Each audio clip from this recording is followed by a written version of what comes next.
Hello everyone, myself Prabhas Singh, Assistant Professor from ABS Engineering College, Ghaziabad. Today I will discuss the topic linear time sorting algorithms from the subject Design and Analysis of Algorithm. Before moving ahead, I will enlighten the basic points, the kind of sorting algorithm which we have already discussed. That is, we have discussed bubble sort, selection sort, insertion sort. All the three are the comparison based sorting algorithms. In all the three sorting algorithms, the sorting takes place within an array. The worst case running time of bubble sort, selection sort and insertion sort is n square. जब हमने bubble selection और insertion की complexity worst case में n square मिली, उसके बाद हमने merge sort और quick sort पढ़ा, जिसमें हमने डिवाइड एंड कॉन्कर अप्रोच के थ्रू एक एरे के एलिमेंट्स को दो पार्ट में डिवाइड करके कुछ कम एलिमेंट्स में कंपैरिजन करने की कोशिश की. तो बबल, सिलेक्शन, इंसर्शन, मर्ज, क्विक, ये सारी सॉर्टिंग एल्गोरिथम्स जो हैं कंपैरिजन बेस्ड सॉर्टिंग एल्गोरिथम्स हैं. बस फर्क इतना था कि बबल, सिलेक्शन, इंसर्शन में हम with in an array sorting कर रहे थे और मर्ज और क्विक में हम divide and conquer approach use कर रहे थे. बबल, सिलेक्शन, इंसर्शन में वर्स्ट केस की कॉम्प्लेक्सिटी एन स्क्वायर थी. मर्ज सॉर्ट में हमारी एन लॉग एन हुई क्योंकि हम एरो को दो पार्ट में डिवाइड किया, लेकिन क्विक सॉर्ट में वो वापस वर्स्ट केस में एन स्क्वायर हो गई. अब हम बात कर रहे हैं लीनियर टाइप सॉर्टिंग एल्गोरिथम, मतलब जिसमें हमारा टाइम ही बिग ऑफ एन लग रहा है, लीनियर टाइम. तो कौन कौन सी सॉर्टिंग एल्गोरिथम्स ऐसी हैं जिसमें लीनियर टाइम लगेगा? अब जब हम कंपैरिजन नहीं करेंगे, क्योंकि अभी तक हम कंपैरिजन कर रहे थे विद इन एन एरे कर रहे थे, तो वर्स्ट केस में एन स्क्वायर जा रहा था और एरे को दो पार्ट में डिवाइड करके कर रहे थे, चाहे मर्ज सॉर्ट से करें या क्विक सॉर्ट से करें, तो वो एन लॉग एन या एन स्क्वायर रह रहा था. तो अब जिन सॉर्टिंग एल्गोरिथम्स के बारे में हम बात करेंगे उनका कुछ अप्रोच अलग है, और ये हमें ध्यान रखना है कि जो भी सॉर्टिंग एल्गोरिथम अब हम पढ़ रहे हैं उनका जो टाइम कॉम्प्लेक्सिटी निकल के आएगी वो होगी लीनियर. तो सबसे पहले हम देखते हैं काउंटिंग सॉर्ट. अब काउंटिंग सॉर्ट है क्या? काउंटिंग सॉर्ट एक लीनियर टाइम सॉर्टिंग एल्गोरिथम्स है which work faster by not making a comparison. मतलब हमारी लीनियर टाइम सॉर्टिंग एल्गोरिथम है बट कंपैरिजन बेस्ड सॉर्टिंग नहीं है. अब इसका जो बेसिक एजेंडा है, इसका मैं एक एग्जांपल लेके आपको बताता हूं. इसमें क्या करते हैं, एक एरे में मान लो हमारे पास 8 एलिमेंट है, तो हमारा बेसिक ऑब्जेक्टिव क्या होता है? अगर मैं बबल, सिलेक्शन और इंसर्शन अप्लाई कर रहा हूं तो मैं हर एलिमेंट का कुछ कुछ कंपैरिजन करता हूं. अगर मैं मर्ज और क्विक अप्लाई कर रहा हूं तो मैं उस 8 एलिमेंट को डिवाइड एंड कॉन्कर अप्रोच के थ्रू स्प्लिट करने की कोशिश कर रहा हूं. अब मेरी काउंटिंग सॉर्ट इन पांचों सॉर्टिंग एल्गोरिथम से कैसे अलग है, इसको एनालाइज करते हैं. तो हमारा अप्रोच क्या है काउंटिंग सॉर्ट का? जैसा कि काउंटिंग से नाम पता चल रहा है, नाम से पता चल रही है चीजें कि हमें कुछ काउंट करना है. तो क्या है कि मेरे पास एक एरे में 8 एलिमेंट हैं, मान लो 1 2 3 4 5 6 7 8, ये ही मेरे एरे के एलिमेंट्स हैं. तो अब काउंटिंग सॉर्ट का यहां पे क्या मतलब है? जो मेरे 8 एलिमेंट हैं उनमें मान लो मुझे यह पता करना है कि सॉर्ट होने के बाद 6 की पोजीशन कौन सी होगी या 5 की पोजीशन कौन सी होगी. तो मेरा सीधा सा ऑब्जेक्टिव यह है कि एक एरे है जिसमें n एलिमेंट हैं और मुझे किसी भी ith इंडेक्स के एलिमेंट का यह पता करना है कि इसकी पोजीशन क्या होगी. तो मैं डायरेक्ट क्या पता करूंगा कि उससे छोटे जितने भी एलिमेंट्स हैं उनका काउंट मुझे पता चल जाए और उससे एक हायर इंडेक्स पे इसे स्टोर कर दूंगा. ऐसे समझें, मान लो मेरे पास जो 8 एलिमेंट की एक एरे थी, 1 2 3 4 5 6 7 8, 8 एलिमेंट थे और मुझे यह पता करना था कि 5 की पोजीशन क्या होगी सॉर्टेड एरे में. तो 5 की पोजीशन क्या होगी? जो 5 से छोटे जितने भी एलिमेंट है, कितने हैं? 4, तो उससे एक हायर इंडेक्स पे जाके सॉर्टेड एरे में 5 स्टोर हो जाएगा. एग्रीड.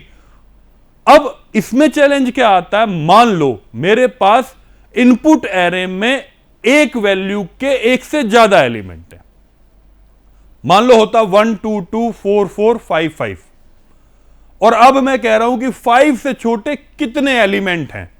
अब 5 से छोटे मेरे पास कितने हैं? 1 या 2 और 2.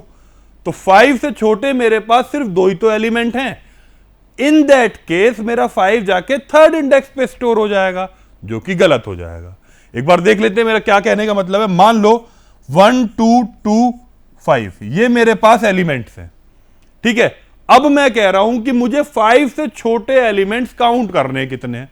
तो मुझे इस इनपुट एरे से यह पता चल रहा है कि 5 से छोटे मेरे पास सिर्फ कितने एलिमेंट हैं, 2।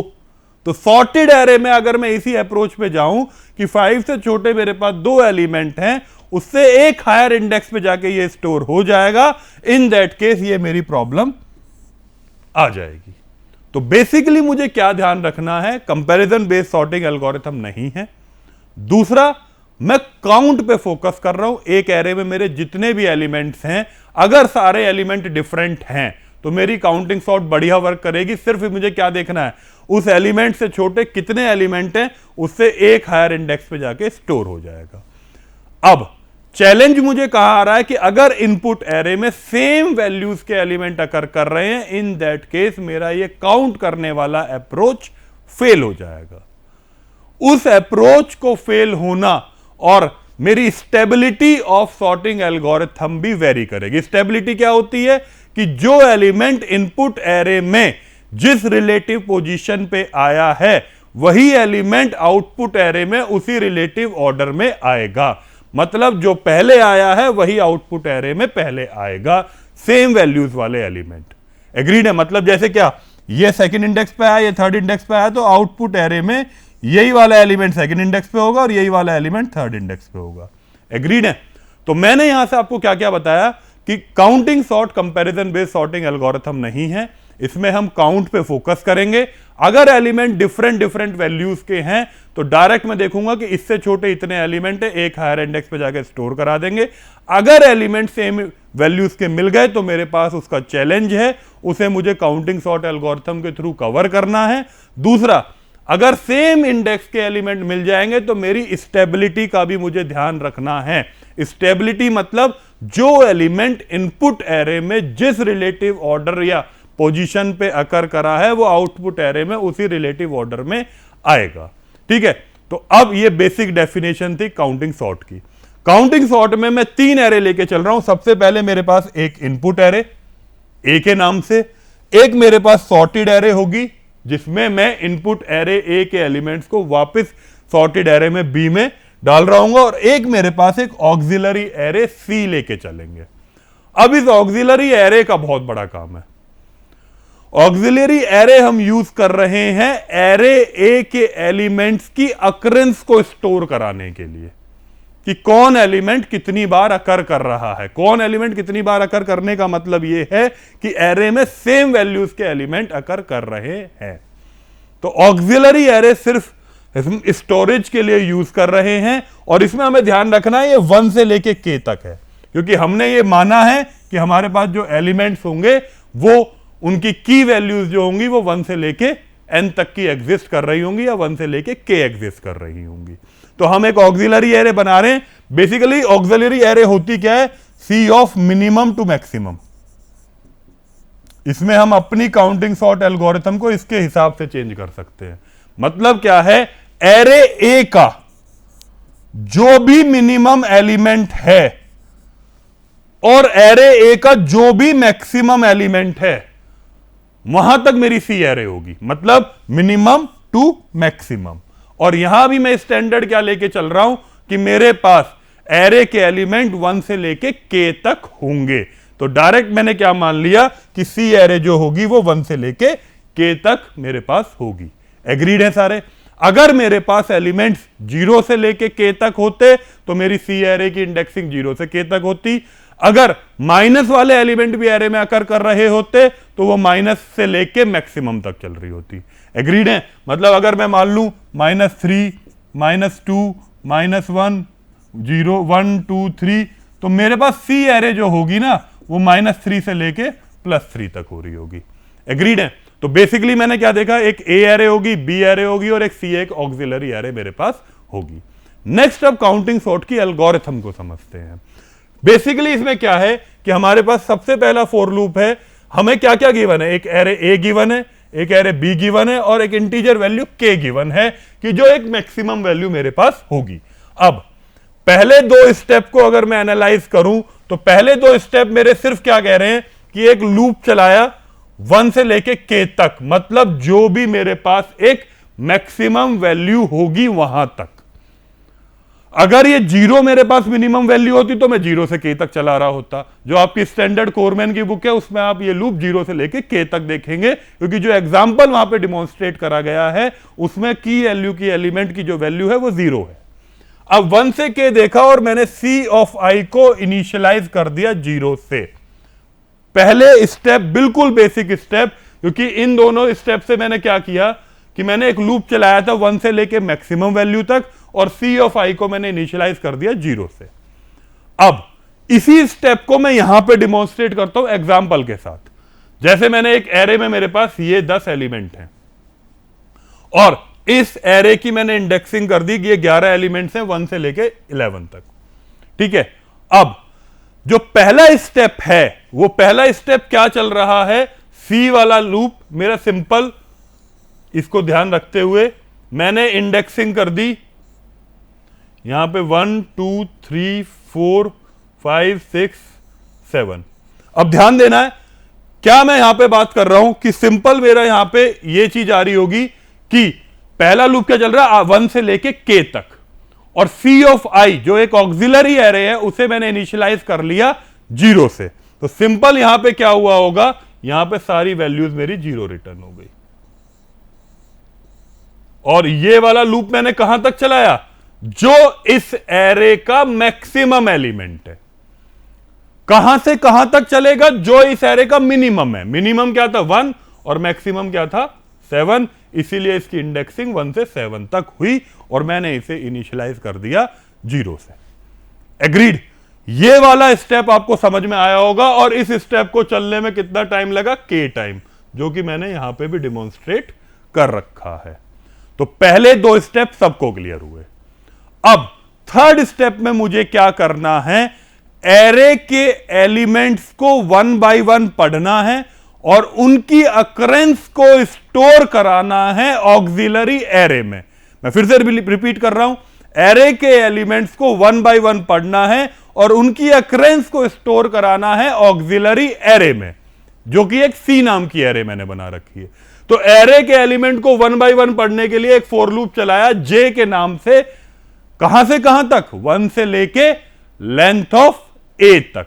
तो 1 से लेके लेंथ ऑफ ए का क्या मतलब हुआ, यहां पे 1 से लेके कहां तक चलेगा, 11 तक। एग्रीड। 1 से लेके मैंने 11 तक ये वाला लूप रन किया।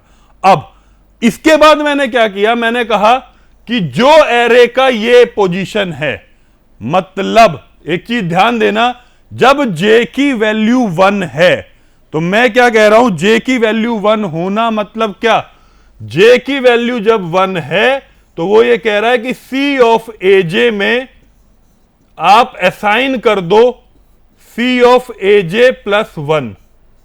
एग्रीड। एजे क्या है, एरे का एलिमेंट।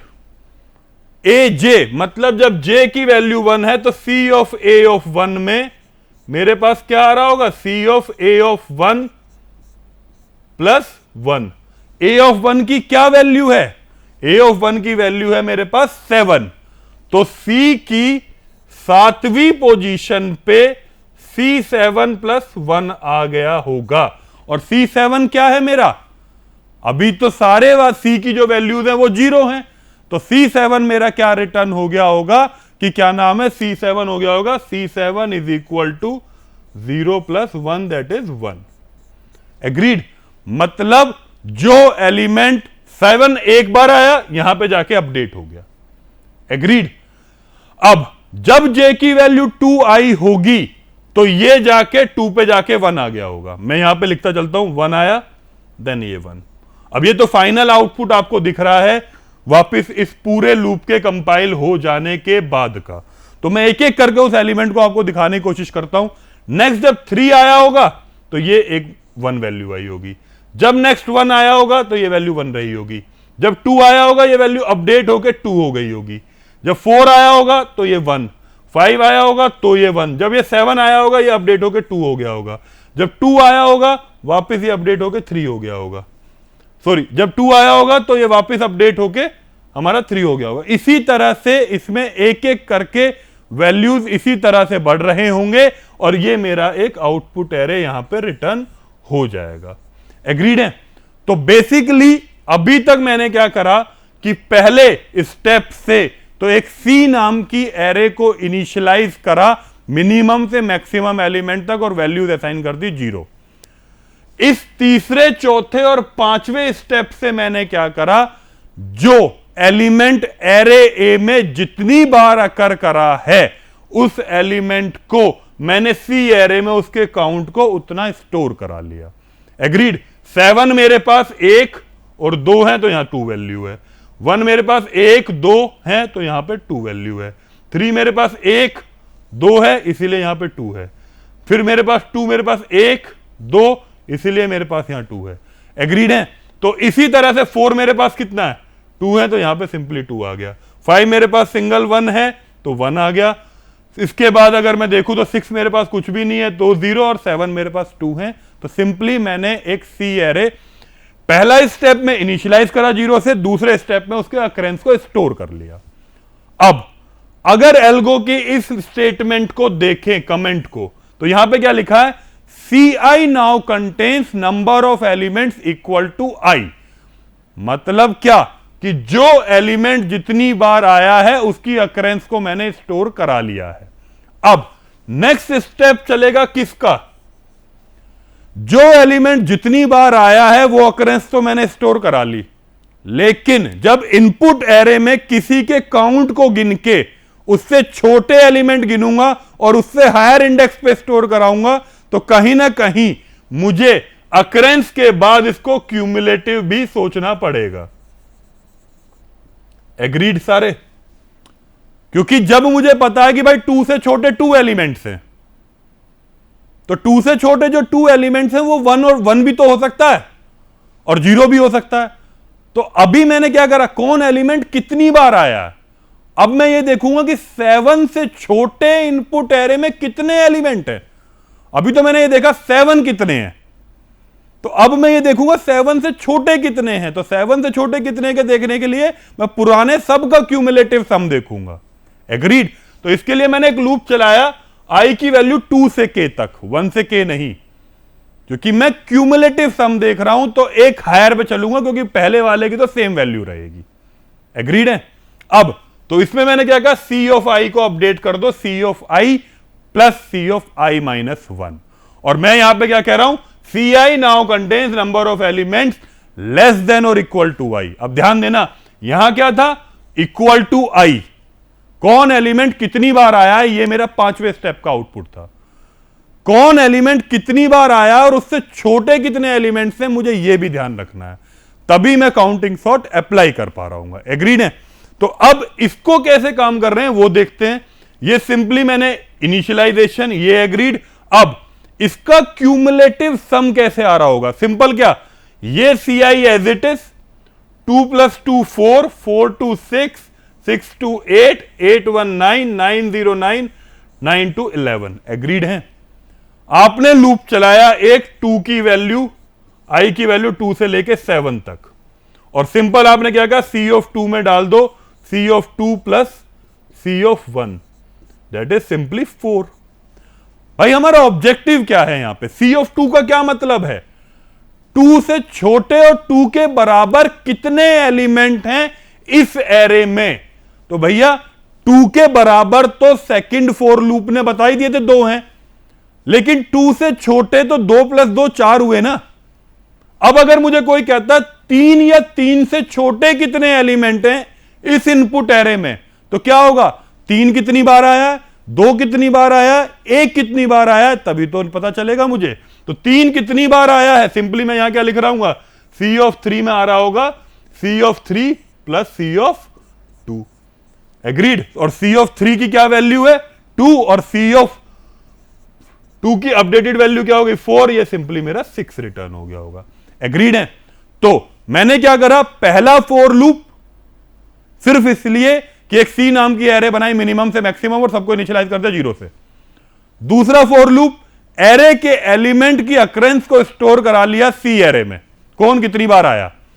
तीसरा फॉर लूप, एरे के एलिमेंट को अक्रेंस को स्टोर जो एरे में कराया था उसे क्यूमुलेटिव सम कर लिया उसका, कि उससे छोटे और उससे बड़े, उससे छोटे और उसके बराबर कितने एलिमेंट हैं।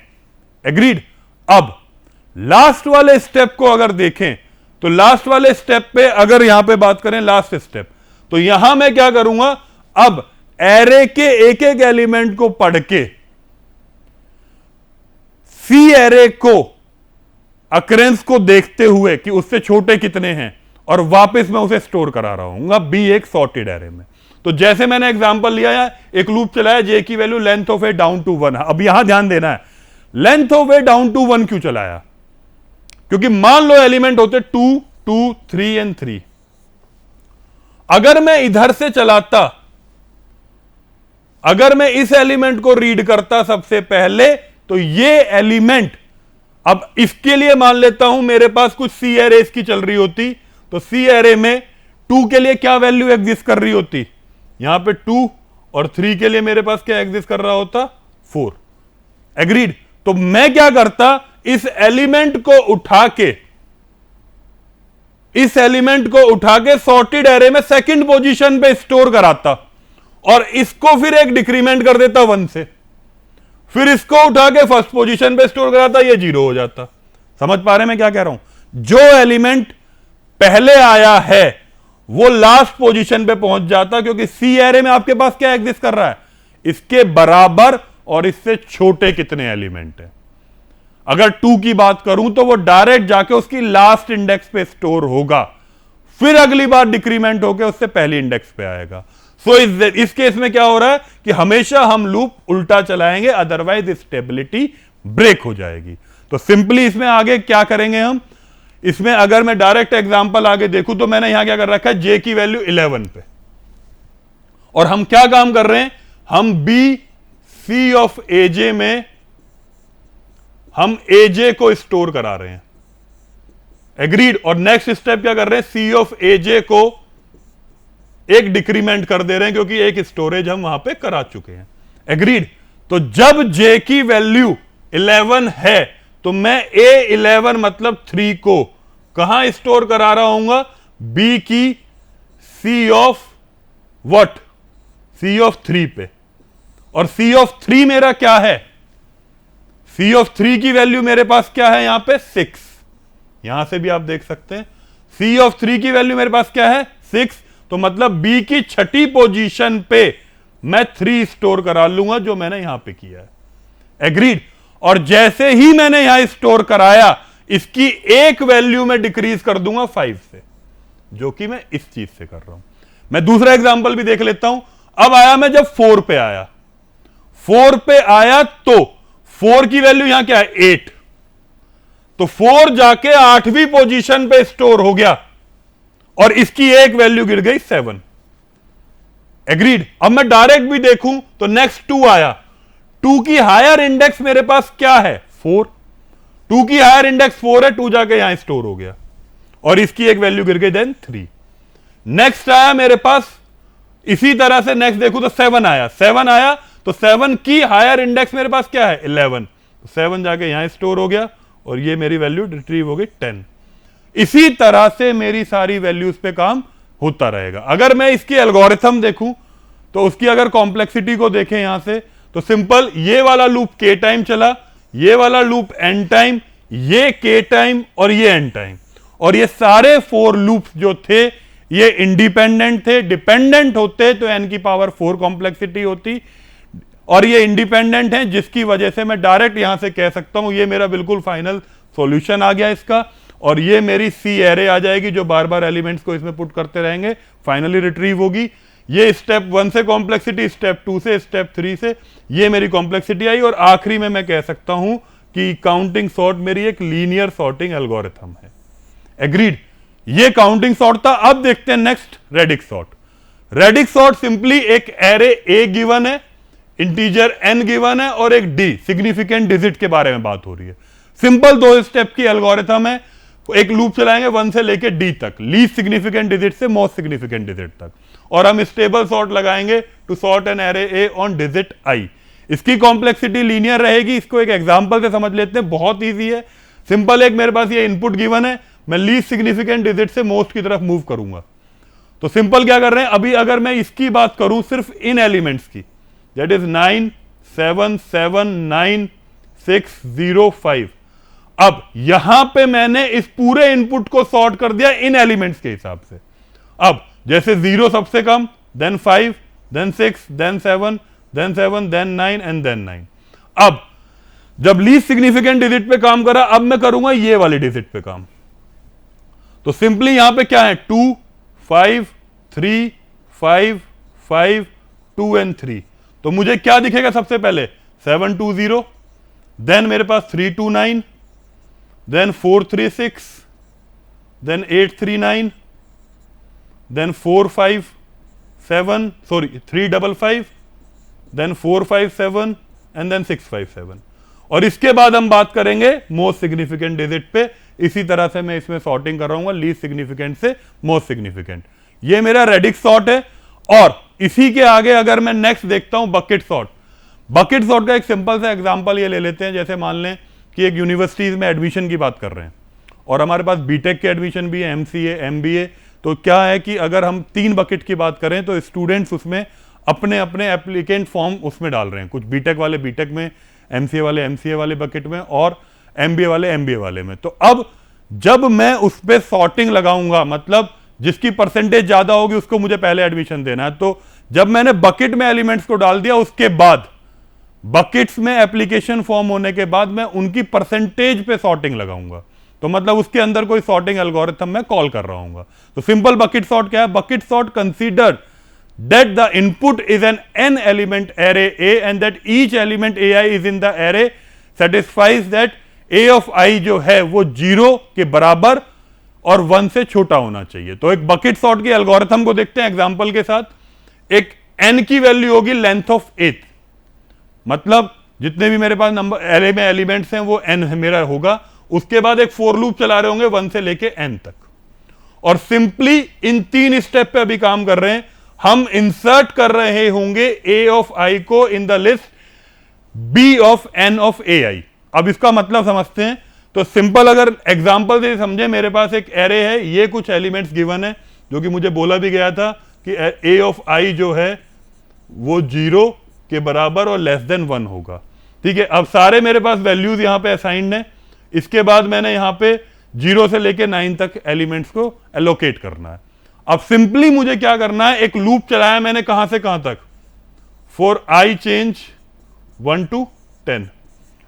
सिंपल अगर यहां से देखें 1 से लेके n तक चलना है, n की वैल्यू मेरी 10 है, तो 1 से लेके 10 तक चला है। अब मैं सिंपल क्या कह रहा हूं, insert A I, insert a of I into a sorted sequence,